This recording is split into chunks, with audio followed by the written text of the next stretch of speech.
Hello, fellow riders. Today, we're diving into a topic that hits close to home for all of us. The EPA's recent regulations and their impact on our beloved motorcycles. On today's Graybeard Biker.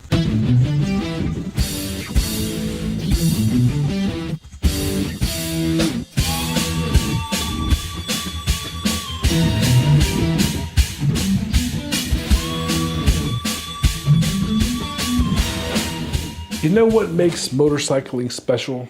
It's not just the wind in our hair or the thrill of the open road. It's the freedom to customize our bikes, to make them uniquely our own. From exhaust systems to handlebars, we've turned stock machines into rolling works of art.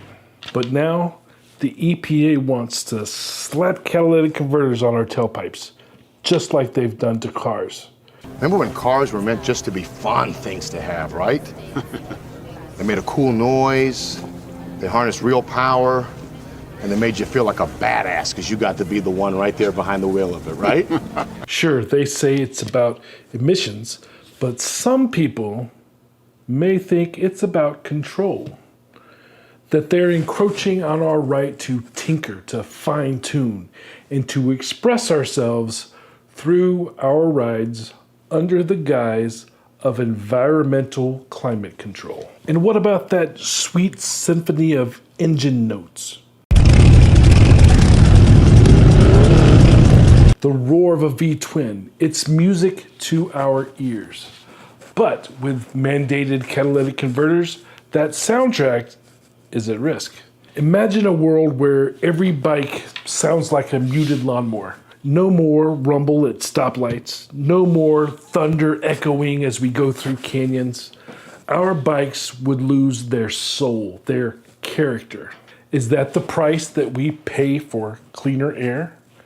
I know the first thing that I did when I bought my last two bikes was to take off the stock exhaust and replace it with something that roars, something that sounds like a Harley Davidson is supposed to sound. So, here are the details of what's going on. On March 20th, 2024, the Environmental Protection Agency, EPA, dropped a bombshell. New emission standards, dubbed multi-pollutant emission standards for model years 2027 and later light duty and medium duty vehicles. That's what it's called. Sounds innocent, right? Wrong. These rules aren't just aimed at cars and trucks. They're coming for our bikes too. Now let's dissect this bureaucratic nightmare, shall we? The EPA claims it's all about clean air, but some people aren't buying it. Sure, we love Mother Nature as much as the next guy, but we also love the freedom to customize and express ourselves through our machines. Now, they want to slap catalytic converters on our exhaust pipes, stripping away our individuality one regulation at a time.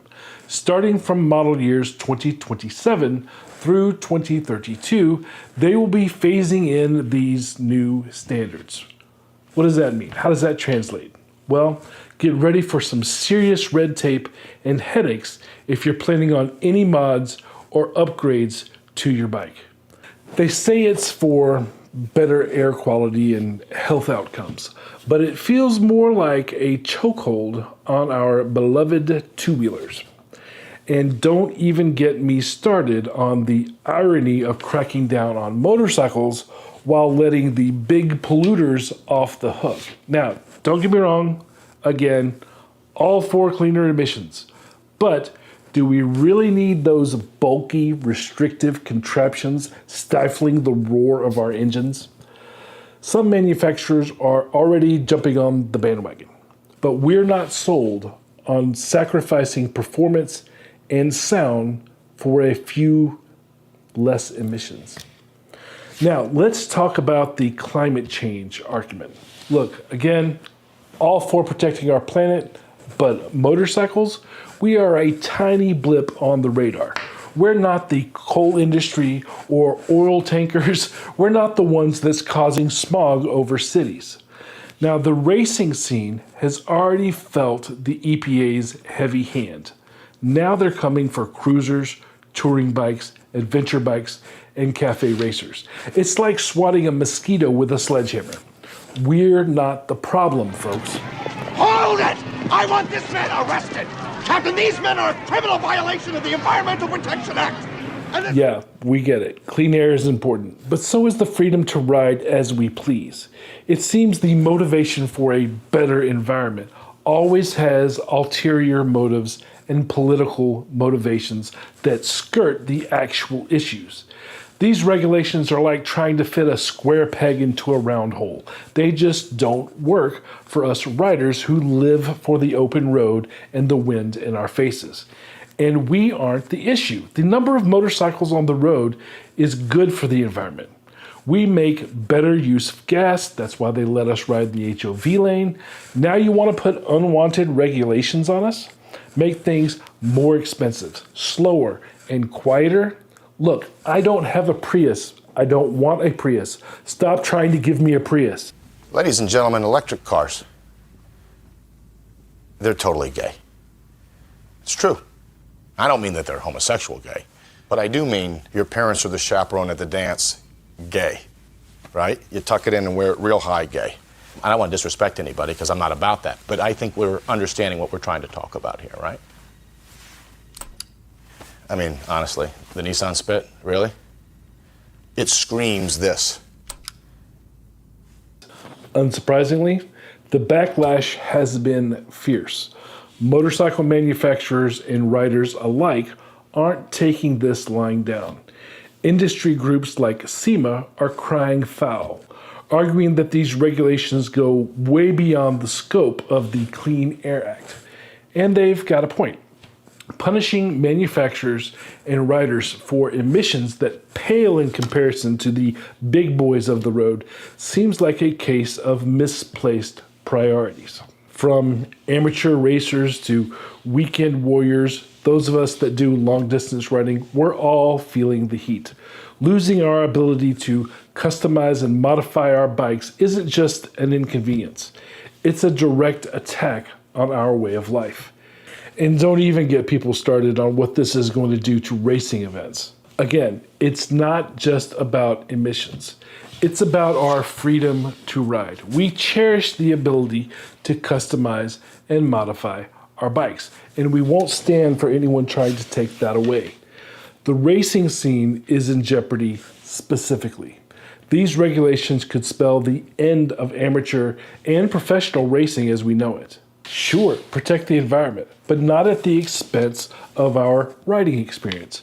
There has to be a better way to balance environmental concerns with our love for the open road. And without accurate data, these regulations are nothing more than shots in the dark. We need transparency and accountability from the EPA if we're going to find a solution that works for everyone. Stricter regulations could have far-reaching consequences for the entire motorcycle community, from higher costs to reduced enthusiasm for motorcycles as an industry. We're staring down the barrel of a future that we don't want. So, what's the solution? Well, again, we need a balanced approach. Let's encourage cleaner technologies without stifling our passion. Innovate, yes, but don't suffocate the very essence of motorcycling. Let's work together, riders, manufacturers, and regulators, politicians, to find some sort of middle ground. Give us a voice in the conversation. Let's protect our environment without sacrificing the thrill of the ride. But they aren't listening to us. No one ever asks us. So, riders, it's time to raise our voices. Let's tell the EPA that we won't trade our freedom for a cleaner tailpipe. Share this video, join the conversation, and keep the spirit of motorcycling alive. Feel free to share this video script, spark discussions, and let your fellow riders know that our love for motorcycles isn't up for negotiation.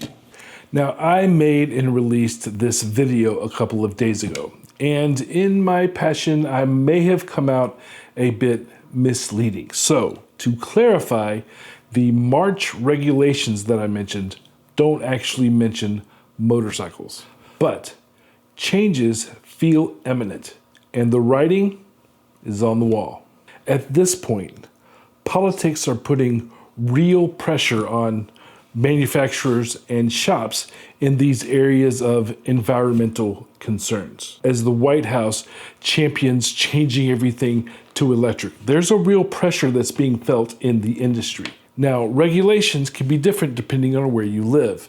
California has the most strict, and there's a lot of people, a lot of neighboring states that have adopted California's regulations. The threat and the pressure that I described is real. I went on about exhaust today, but the pressure started long ago, probably before Harley made their last carbureted bike. That being said, clarification made. Let's jump back in the video. Relatively short but timely conversation today. Thanks for tuning in, my fellow rebels on two wheels. We haven't had a good political conversation in quite some time, and this one directly touches us. So next, we'll be doing rally videos. I'm sure there's a rally somewhere I have to go to. But until next time, stay free, keep it shiny side up.